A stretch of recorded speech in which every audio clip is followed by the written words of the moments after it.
ആകാശവാണി. നമസ്കാരം. പ്രാദേശിക വാർത്തകൾ വായിക്കുന്നത് സുധിൻ സൈനുദ്ദീൻ.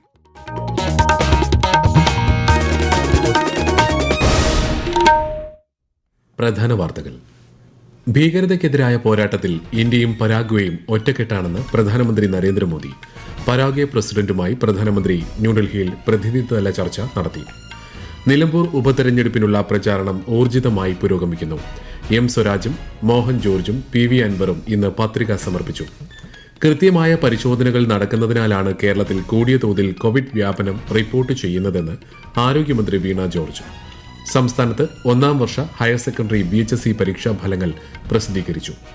സംസ്ഥാനത്ത് മഴയ്ക്ക് നേരിയ ശമനം. കണ്ണൂർ, കാസർഗോഡ് ജില്ലകളിൽ ഇന്ന് മഞ്ഞ ജാഗ്രത. IPL ഫൈനലിൽ നാളെ റോയൽ ചലഞ്ചേഴ്സ് ബംഗളൂരു പഞ്ചാബ് കിങ്സുമായി ഏറ്റുമുട്ടും. വാർത്തകൾ വിശദമായി. ഭീകരതയ്ക്കെതിരായ പോരാട്ടത്തിൽ ഇന്ത്യയും പരാഗ്വേയും ഒറ്റക്കെട്ടാണെന്ന് പ്രധാനമന്ത്രി Narendra Modi. Paraguay president Santiago Pena പലാസിയോസുമായി പ്രധാനമന്ത്രി ഇന്ന് ന്യൂഡൽഹിയിൽ പ്രതിനിധിതല ചർച്ച നടത്തി. ജൈവ ഇന്ധനം, ശുദ്ധമായ ഊർജ്ജം, ഹരിത ഹൈഡ്രജൻ തുടങ്ങിയ മേഖലകളിൽ ഇരു രാജ്യങ്ങൾക്കുമിടയിൽ സഹകരണം ശക്തിപ്പെടുത്താൻ ചർച്ചയിൽ ധാരണയായി. ഡിജിറ്റൽ സാങ്കേതികവിദ്യ, കൃഷി, പ്രതിരോധം, റെയിൽവേ, ബഹിരാകാശം തുടങ്ങിയ മേഖലകളിലും ഇന്ത്യയ്ക്കും പരാഗ്വേയ്ക്കുമിടയിൽ നിരവധി സാധ്യതകളുണ്ടെന്ന് ശ്രീ മോദി പറഞ്ഞു.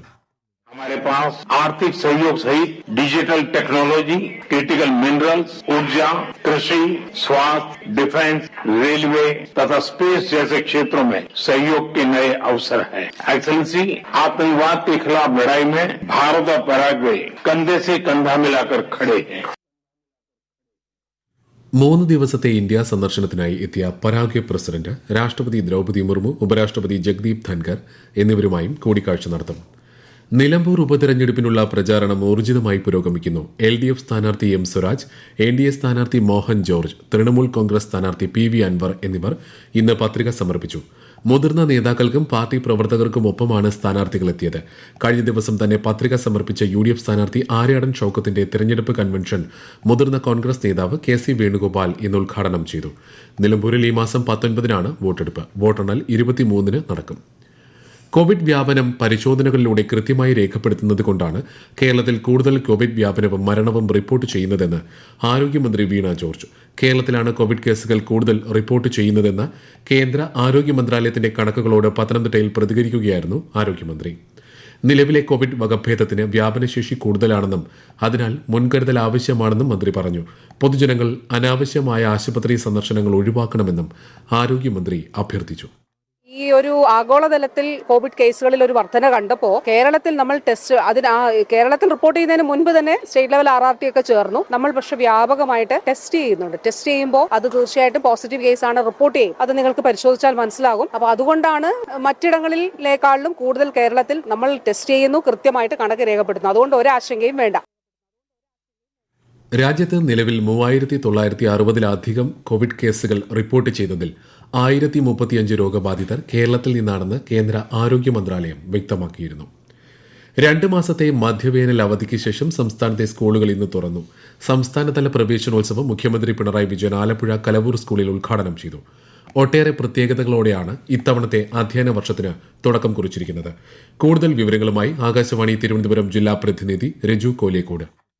സ്കൂൾ തുറന്ന ആദ്യത്തെ 2 ആഴ്ച പാഠപുസ്തക പഠനം ഉണ്ടാകില്ല എന്നതാണ് ഈ അധ്യയന വർഷത്തെ ഏറ്റവും ശ്രദ്ധേയമായ കാര്യം. ലഹരി വിരുദ്ധ പ്രവർത്തനങ്ങൾ, പോക്സോ നിയമം, റോഡ് നിയമങ്ങൾ തുടങ്ങി വിദ്യാർത്ഥികൾ അറിയേണ്ട സാമൂഹിക പ്രസക്തിയുള്ള വിഷയങ്ങളാകും ആദ്യ 2 ആഴ്ചക്കാലം പഠിപ്പിക്കുക. പുതുവർഷത്തിൽ സംസ്ഥാനത്തെ ഹൈസ്കൂൾ വിദ്യാർത്ഥികൾക്ക് ഇനി മുതൽ അരമണിക്കൂർ കൂടി ക്ലാസ്സിലിരുന്ന് പഠിക്കേണ്ടി വരും. സ്കൂളുകളിൽ അധ്യാപകരുടെ നേതൃത്വത്തിൽ മൊബൈൽ ഫോൺ ഉപയോഗം നിയന്ത്രിക്കും. വിദ്യാർത്ഥികളുടെ മാനസിക, ശാരീരിക, സാമൂഹികാരോഗ്യം പരിപോഷിപ്പിക്കുന്നതിന് കൂടെയുണ്ട് കരുത്തേകാൻ എന്ന പദ്ധതിയും ഈ അധ്യയന വർഷം നടപ്പാക്കും. സംസ്ഥാനത്ത് ഒന്നാം വർഷ higher secondary, vocational higher secondary പരീക്ഷാ ഫലങ്ങൾ പ്രസിദ്ധീകരിച്ചു. 62.28% വിജയം. results.hse.kerala.gov.in എന്ന വെബ്സൈറ്റിൽ ഫലം ലഭ്യമാണ്. +1 പ്രവേശനത്തിനുള്ള ആദ്യ അലോട്ട്മെന്റും സംസ്ഥാനത്ത് പ്രസിദ്ധീകരിച്ചു. ഇത് പ്രകാരമുള്ള പ്രവേശനം വ്യാഴാഴ്ച പൂർത്തിയാകും. ഈ മാസം 10-ന് 2ാം അലോട്ട്മെന്റും 16-ന് 3ാം അലോട്ട്മെന്റും പ്രസിദ്ധീകരിക്കും. 18-നാണ് +1 ക്ലാസുകൾ ആരംഭിക്കുക. ഈ വാർത്തകൾ ആകാശവാണിയിൽ നിന്ന്. ആകാശവാണി വാർത്തകളും വാർത്താ അധിഷ്ഠിത പരിപാടികളും All India Radio News Thiruvananthapuram YouTube ചാനലിലും at All India Radio News Thiruvananthapuram Facebook പേജിലും AIR ന്യൂസ് _തിരുവനന്തപുരം ഇൻസ്റ്റഗ്രാം അക്കൌണ്ടിലും at AIR news _TVM X ഹാൻഡിലും ലഭ്യമാണ്. ആഗോള വ്യോമഗതാഗത രംഗത്തെ സുപ്രധാന ഘടകമാണ് ഇന്ത്യൻ വ്യോമയാന മേഖലയെന്ന് പ്രധാനമന്ത്രി നരേന്ദ്രമോദി. ബഹിരാകാശ വ്യോമയാന രംഗങ്ങളിൽ ഇന്ത്യ മുൻനിര ശക്തിയായി ഉയർന്നു വരികയാണെന്നും അദ്ദേഹം പറഞ്ഞു. ന്യൂഡൽഹിയിലെ ഭാരത് മണ്ഡപത്തിൽ അയാട്ടയുടെ 81ാമത് വാർഷിക പൊതുയോഗത്തെ അഭിസംബോധന ചെയ്യുകയായിരുന്നു പ്രധാനമന്ത്രി. താൽക്കാലിക നിയമനങ്ങളിൽ ബഡ് സ്കൂൾ വിദ്യാർത്ഥികളുടെ മാതാപിതാക്കൾക്ക് മുൻഗണന നൽകുന്ന കാര്യം പരിശോധിക്കുമെന്ന് മന്ത്രി MB രാജേഷ്. നിയമപരവും സാങ്കേതികവുമായ വശങ്ങൾ കൂടി നോക്കിയ ശേഷം മറ്റ് തടസ്സങ്ങളൊന്നുമില്ലെങ്കിൽ അതുമായി മുന്നോട്ടു പോകുമെന്ന് ബഡ് സ്കൂൾ പ്രവേശനോത്സവത്തിന്റെ സംസ്ഥാനതല ഉദ്ഘാടനം നിർവഹിച്ചുകൊണ്ട് മന്ത്രി പറഞ്ഞു. കുടുംബശ്രീ നടത്തുന്ന ഏറ്റവും വലിയ സാമൂഹിക ഇടപെടലാണ് ബഡ് സ്കൂളുകളും റീഹാബിലിറ്റേഷൻ സെന്ററുകളും എന്നും അദ്ദേഹം വ്യക്തമാക്കി. അങ്കണവാടി പ്രവേശനോത്സവത്തിന്റെ സംസ്ഥാനതല ഉദ്ഘാടനം നാളെ പത്തനംതിട്ട മെഴുവേലി അങ്കണവാടിയിൽ മന്ത്രി വീണ ജോർജ് ഉദ്ഘാടനം ചെയ്യും.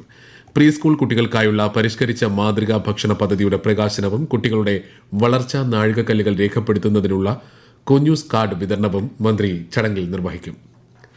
കൊച്ചി വളപ്പ് ബീച്ചിൽ യമൻ സ്വദേശികളായ 9 പേർ അടങ്ങുന്ന സംഘത്തിലെ 2 പേരെ കാണാതായി. സംഭവസ്ഥലത്ത് കോസ്റ്റൽ പോലീസും അഗ്നിരക്ഷാസേനയും നാവികസേനയും തിരച്ചിൽ നടത്തുന്നുണ്ട്. കോയമ്പത്തൂർ രത്തിനം ആർട്സ് ആൻഡ് സയൻസ് കോളേജിലെ വിദ്യാർത്ഥികളെയാണ് കാണാതായത്. കണ്ണൂർ അഴീക്കൽ ചാൽ ബീച്ചിനടുത്ത് കടലിൽ കുളിക്കാനിറങ്ങിയ 2 പേർ തിരയിൽപ്പെട്ടു. അഗ്നിരക്ഷാസേന തിരച്ചിൽ നടത്തുകയാണ്. സംസ്ഥാനത്ത് മഴയ്ക്ക് നേരിയ ശമനം. കണ്ണൂർ കാസർഗോഡ് ജില്ലകളിൽ മാത്രമാണ് ഇന്ന് മഞ്ഞ ജാഗ്രത. നാളെ കണ്ണൂർ കാസർഗോഡ് വയനാട് കോഴിക്കോട് ജില്ലകളിൽ മഞ്ഞ ജാഗ്രത നൽകിയിട്ടുണ്ട്. കേരള ലക്ഷദ്വീപ് തീരങ്ങളിൽ ഇന്ന് മത്സ്യബന്ധനത്തിന് തടസ്സമില്ലെന്നും നാളെ കടലിൽ പോകരുതെന്നും മുന്നറിയിപ്പുണ്ട്. കർണാടക തീരത്ത് ഇന്നും നാളെയും മീൻപിടുത്തത്തിന് വിലക്കേർപ്പെടുത്തി. മൂഴിയാർ ജലസംഭരണിയുടെ 1ഉം 2ഉം ഷട്ടറുകൾ ഇന്ന് വൈകുന്നേരം 6 മണിയോടെ അടച്ചു. 3ാമത്തെ ഷട്ടർ തുറന്നു വച്ചിരിക്കുന്നതിനാൽ കക്കാട്ടാറിന്റെ ഇരുകരകളിലും താമസിക്കുന്നവർ ജാഗ്രത പാലിക്കണം.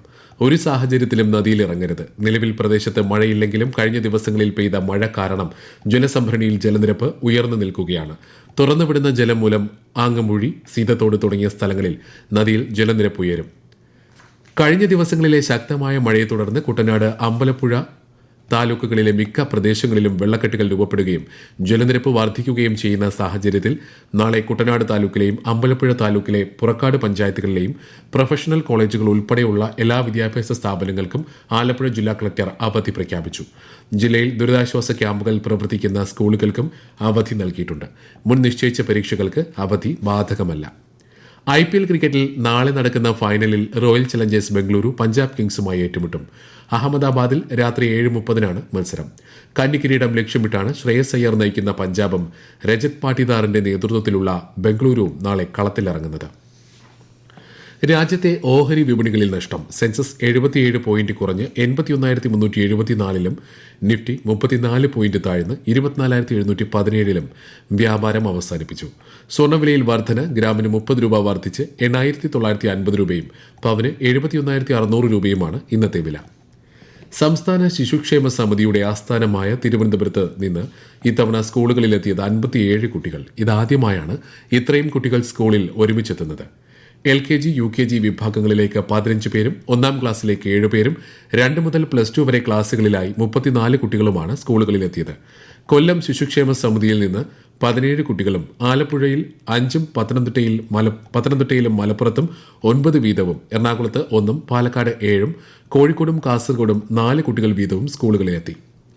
സംസ്ഥാനത്തെ സ്കൂളുകളിൽ വനം വകുപ്പിന്റെ സർപ്പ വോളണ്ടിയർമാർ നടത്തിവരുന്ന പരിശോധന ഈ ആഴ്ചയിലും തുടരും. വിദ്യാർത്ഥികളുടെയും അധ്യാപകരുടെയും സുരക്ഷ മുൻനിർത്തിയാണ് പരിശോധനയെന്ന് വനമന്ത്രി AK ശശീന്ദ്രൻ പറഞ്ഞു. സ്കൂളുകളിലും പരിസരങ്ങളിലും പാമ്പുകളുടെ സാന്നിധ്യം ഒഴിവാക്കി കുട്ടികളുടെ സുരക്ഷ ഉറപ്പാക്കുക എന്ന ലക്ഷ്യത്തോടെയാണ് പദ്ധതി ആവിഷ്കരിച്ചത്. പ്രധാന വാർത്തകൾ വീണ്ടും. ഭീകരതയ്ക്കെതിരായ പോരാട്ടത്തിൽ ഇന്ത്യയും പരാഗ്വേയും ഒറ്റക്കെട്ടാണെന്ന് പ്രധാനമന്ത്രി നരേന്ദ്രമോദി. പരാഗ്വെ പ്രസിഡന്റുമായി പ്രധാനമന്ത്രി ഇന്ന് ന്യൂഡൽഹിയിൽ പ്രതിനിധിതല ചർച്ച നടത്തി. നിലമ്പൂർ ഉപതെരഞ്ഞെടുപ്പിനുള്ള പ്രചാരണം ഊർജിതമായി പുരോഗമിക്കുന്നു. M സ്വരാജും മോഹൻ ജോർജും PV അൻവറും ഇന്ന് പത്രിക സമർപ്പിച്ചു. കൃത്യമായ പരിശോധനകൾ നടക്കുന്നതിനാലാണ് കേരളത്തിൽ കൂടിയ തോതിൽ കോവിഡ് വ്യാപനം റിപ്പോർട്ട് ചെയ്യുന്നതെന്ന് ആരോഗ്യമന്ത്രി വീണ ജോർജ്. സംസ്ഥാനത്ത് 1ാം വർഷ ഹയർ സെക്കൻഡറി VHSE പരീക്ഷാ ഫലങ്ങൾ പ്രസിദ്ധീകരിച്ചു.